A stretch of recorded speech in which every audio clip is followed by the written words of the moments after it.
नरेंद्र मोदी की सरकार ने अपने तीसरे कार्यकाल के लिए शपथ ली।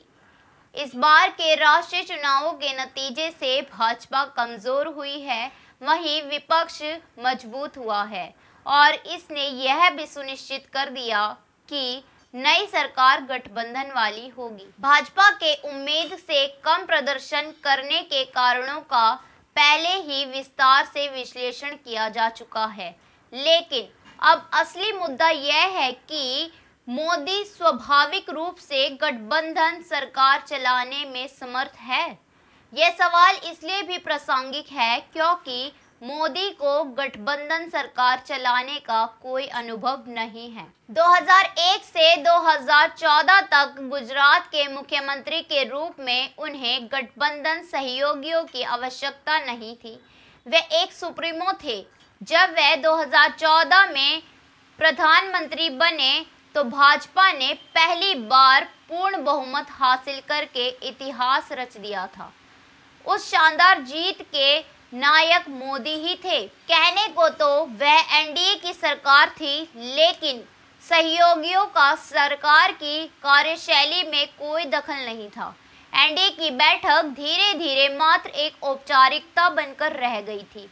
जब गठबंधन के सहयोगी पार्टी लाइन के अनुरूप चलने की हिम्मत नहीं जुटा पाए तो उन्हें जताया गया अब उनका यहाँ स्वागत नहीं है, और वास्तव में कई दलों ने गठबंधन को छोड़ भी दिया। नेतृत्व के एक तरफा मॉडल को 2019 के लोकसभा चुनावों ने और मजबूत किया, जहां भाजपा ने 2014 से भी बेहतर जनादेश हासिल किया। अब तो प्रधानमंत्री लगभग निर्विवाद हो गए।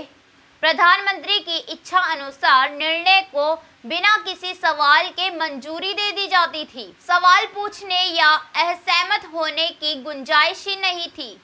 न केवल सरकार बल्कि पार्टी में भी प्रधानमंत्री का निर्देश ही सर्वोपरि था। लंबे समय से पद पर रहे लोकप्रिय मुख्यमंत्रियों और कैबिनेट मंत्रियों को हटा दिया गया। रातों रात पूरे राज्य के मंत्रिमंडल को बर्खास्त कर दिया गया और विरोध की आवाज तक नहीं उठी।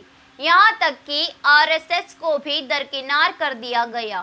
केवल जरूरत होने पर ही उससे सलाह मशवरा किया जाता और उसकी सलाह को नज़रअंदाज कर दिया जाता। संसदीय कार्यों को भी पूरी तरह से सत्ताधारी पार्टी की मर्जी से चलाया जाता था। भूमि सुधार जैसे विधेयकों को अक्सर जबरन पारित कर दिया जाता।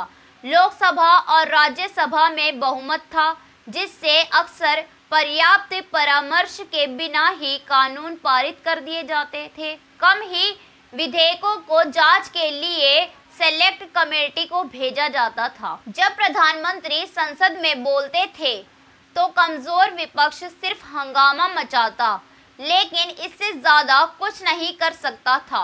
2024 के चुनावों में भी पूर्ण बहुमत के साथ तीसरे कार्यकाल की उम्मीद कर रहे प्रधानमंत्री ने अब की बार 400 पार का नारा लगाते हुए उसी शैली में काम किया।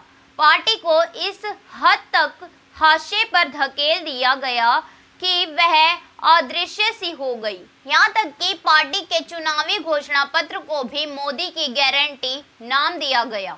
गठबंधन में किन दलों को शामिल किया जाए और किसे टिकट दिया जाए, इस बारे में बहुत ही केंद्रीकृत तरीके से निर्णय किए गए। मोदी अपनी स्थिति के बारे में आश्वस्त थे, लेकिन चुनाव नतीजों ने तस्वीर ही बदल दी। अब प्रधानमंत्री को उन गठबंधन सहयोगियों से सलाह मशविरा करना पड़ रहा है जिनके समर्थन के बिना सरकार नहीं चल सकती। वे इस चुनौती का सामना कैसे करेंगे जिसका उन्हें कोई अनुभव नहीं है? क्या मोदी दूसरे अटल बिहारी वाजपेयी बन सकते हैं, जो मिलनसार, समावेशी, हास परिहास के समक्ष और प्रेरणास्पद थे और जो सहयोगियों से कुछ लेने के बदले उन्हें कुछ देने को तत्पर रहते थे?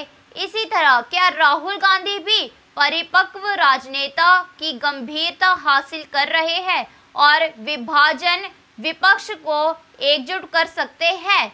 जो भी हो, लेकिन परिणामों के लिए भारत के मतदाताओं को सलाम किया जाना चाहिए। उन्होंने भाजपा के अहंकार को काबू में किया है और साथ ही केंद्र में स्थिरता की संभावना भी सुनिश्चित की है। नई सरकार कम विभाजनकारी और अधिक समावेशी होनी चाहिए, क्योंकि उनके सामने इस बार मजबूत विपक्ष होगा।